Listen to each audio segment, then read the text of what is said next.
Ensuite, on a l'encadrement des loyers. Alors ça, c'est des loyers de référence à ne pas dépasser. Alors, dispositif vertueux pour les uns, car ça limite en fait les abus, ça permet de limiter la hausse des prix des logements.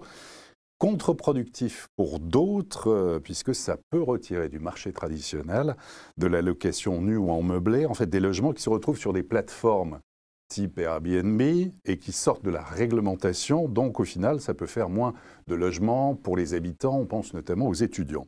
On sait qu'aujourd'hui, Paris et Lille l'appliquent. Il y a progressivement aussi d'autres villes qui rejoignent le dispositif. C'est Lyon, c'est Villeurbanne, Aubervilliers, Saint-Denis, Saint-Ouen. Demain, des villes typiquement comme Rennes pourront aussi appliquer. Dans le projet de loi 3DS, vous souhaitez passer de l'expérimentation à la pérennisation. Vous êtes persuadé en fait de son efficacité ? Alors, ce qu'on va faire dans la loi de décentralisation, c'est de prolonger l'expérimentation, c'est-à-dire qu'elle devait s'arrêter en 2022, on va la prolonger jusqu'en 2026. Là aussi, on se sert de la fin du mandat municipal comme date de référence. L'idée n'est pas de faire une généralisation de l'encadrement des loyers, je veux bien être clair là-dessus. C'est le principe de la loi Elan, c'est-à-dire qu'on dit aux collectivités, si vous estimez que l'encadrement des loyers est nécessaire parce que l'inflation des prix fait que vous avez de trop nombreux concitoyens qui restent en dehors du marché du logement. Il faut être en zone tendue. Il faut être en zone tendue, voilà. Il faut qu'il y ait une différence de loyer entre le parc social et le parc privé. Toutes les communes qui demandent l'encadrement des loyers, par exemple Grenoble, s'est vu refuser la mise en œuvre de l'encadrement des loyers. Donc c'est dans un cadre très précis. Et ce qu'on fait avec la loi de décentralisation, c'est simplement poursuivre cette expérimentation pour pouvoir en tirer toutes les leçons.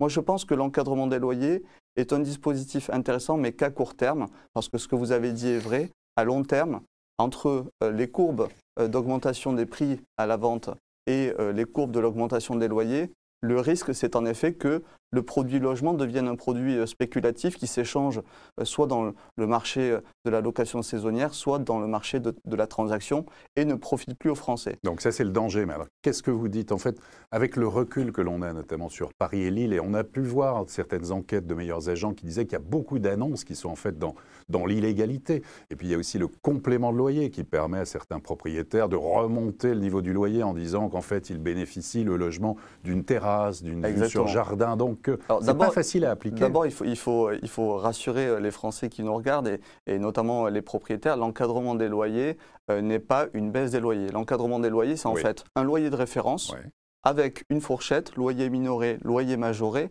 auquel vous pouvez appliquer un complément de loyer si votre bien dispose d'une vue extraordinaire ou alors d'équipements.